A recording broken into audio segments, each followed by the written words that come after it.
Welcome to Jessie at Home. In this video, I am showing you how to join as you go when you are making vertical stripes. You can see that I already did the stripe over here. I started off with the blue stripe, and then I made the green stripe and joined as I went. Okay, that was the first video on this post.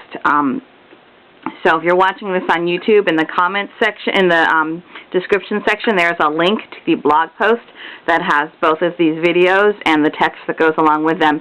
And you'll see before this video you're watching, I posted the video to show you how to connect from here, which also gives you the prologue explaining that this doesn't have to all be stocking knit stitch. So you might want to watch that to get all of that prologue information. But in the meantime, let me tell you the important things here. Whether this is the right or the left depends on if you're working from the top down or the bottom up. So where I simply call it either the knit side or the purl side. When I worked this side, as I got to the end of my knit row was where I did the join. Now that I'm over here, I'm about to start a purl row, and when I do that purl row at the end is where I'll hit my joining piece. So this is joining from the purl side. Alright, the really important thing I do want to remind you is you need to start every row with a slip stitch. This will not work if you do not start every row with a slip stitch. So this center part that I did first, on this side I slipped one purlwise, purl to the end. Then I slipped one knitwise, knit to the end. Slip one purlwise, purl to the end, slip one knitwise, knit to the end. If you do not start each row with a slip stitch, this will not work. I tend to do that all the time anyway. I think it makes a neater edge. So, let me show you how to join from the purl side. It's done the same way as we did on the other side, only the stitches are the purls instead of the knits. So, you start off by slipping one. Like I said, you always start off with a slip one. Slip one purlwise. Now you purl until one stitch remains. Just purling until there's one stitch left. Okay, now you slip one purlwise. Now you see these loops at the edge? This loop has already been worked in, so this is the next loop that we're doing.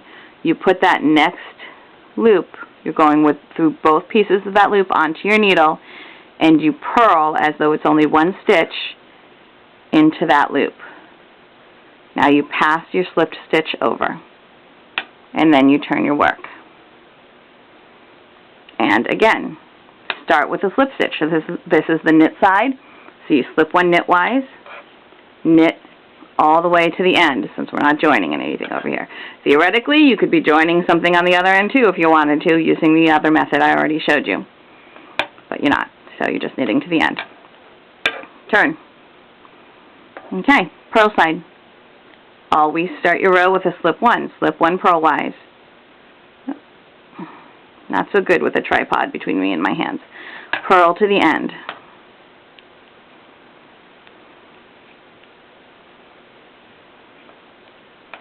Actually, purl till one stitch remains. Sorry about that. Okay. Slip the last stitch purlwise. Pick up the loop at the edge of your work, both pieces, both sides of that loop. Purl into that as if it were one stitch. Pass your slip stitch over. Turn your work. Knit side. Slip the first stitch knitwise, knit all the way to the end. Now, as I told you in the other video, as long as this stitch is stocking knit, the rest of these stitches can be whatever pattern you want. But in this case, I'm just doing stocking knit to make the explanation easy. Slip one purlwise. Purl until one stitch remains.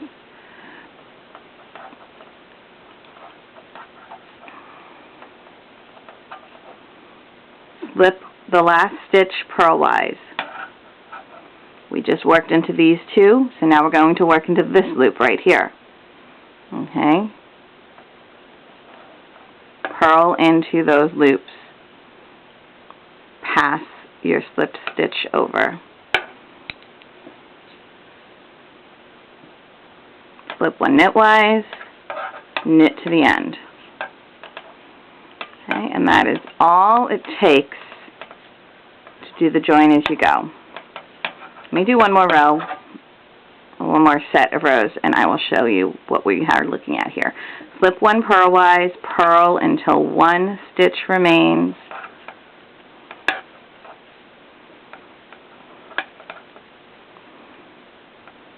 I wanted to make sure you could actually see what I was doing, so I got these nice bright colors. Now look at that. I was thinking about the nice bright colors, and I purled into the last stitch. Okay, I wasn't supposed to do that. I was supposed to slip the last stitch purlwise. Now, you're going to pick up the loop at the edge. The last join I picked up these loops, so this join I pick up these loops. Purl into those edge loops. Pass your slip stitch over, turn, and slip your first stitch knitwise. My tension gets a little funky sometimes when I am working with the tripod here. Sorry about that. But you will notice that those slip stitch look a little loose. It will kind of even out once you kind of give it a little bit of a tug. Alright, so here we have our work.